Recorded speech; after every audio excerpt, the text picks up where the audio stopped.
கண்ணகி சிலை சில மணி நேரம் உயிர் பெற்றது. கை வலிக்கிறது. நான் எங்கே இருக்கிறேன்? இது என்ன இடம்? எந்த நாடு இது?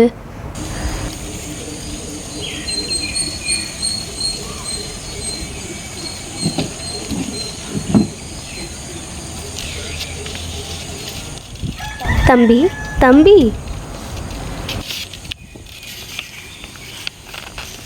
இது எந்த நாடு? மாநாடு. யார் பாடி? என்ன வேணும் உனக்கு?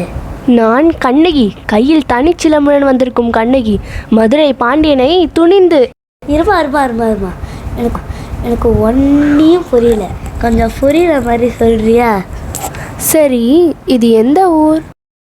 இதாம்மா சிங்கார சென்னை. சரி, இப்போ உனக்கு என்ன பிரச்சனை? நான் மதுரை பாண்டியனை சந்தித்து நியாயம் கேட்க வேண்டும். எதுக்கு? பாண்டியன் ஊழ்வினையால் என் கணவனை கொன்று விட்டான். என்னது ஊழ்வினையா? இந்த அம்மா பேசுகிறது ஒன்றையும் புரிய மாட்டேங்குது. நீ எங்கே போகணும், யாரை பார்க்கணும், கொஞ்சம் டீட்டெயிலாக சொல்லு. அப்படி என்றால் விலாசமா? விலாசம் எனக்கு தெரியாதே. சரி, இப்படி குந்து. நீ பாண்டியனை பார்க்கணுமா? ஆமாம். சரி இரு, நான் கூகுள் கிட்ட கேட்டு சொல்கிறேன். அப்படி என்றால் அவர் யார்? அவர் எல்லோருடைய விலாசமும் அறிந்தவரா? அவர் எங்கே இருக்கிறார்? அவர் எப்போது இங்கு வருவார்? எவ்வளோ கொஸ்டின் கேட்குது பாரு. உன் புருஷன் ஊழ்வினையானா சாவலை, எல்லாம் உன் வாய் தான் வினை. அவர்லாம் இங்கே வரமாட்டார், நம்ம தான் பார்க்கணும். இதற்குள் அவர் இருப்பாரா? இவ்வளவு சின்னதாக இருக்கிறது. எல்லாம் சொல்கிறேன் இரு.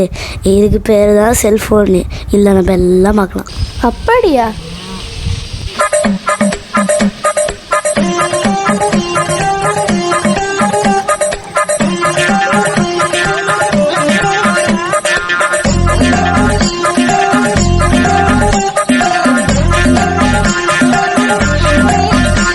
கண்ணகி கிளம்பும் நேரம் வந்தது. சரி, நான் கிளம்பும் நேரம் வந்து விட்டது. உங்களை நான் மறக்கவே மாட்டேன். அத்தை அப்பா வரும்போது என் வீட்டில் சாப்பிட்டுட்டு தான் போகணும். கண்டிப்பாக வருகிறேன். நன்றி.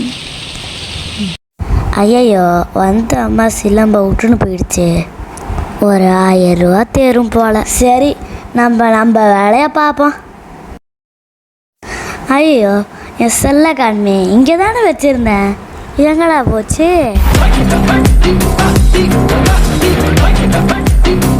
கண்ணகி தன் சிலம்பை விடுத்து செல்லுடன் மீண்டும் சிலையானாள்.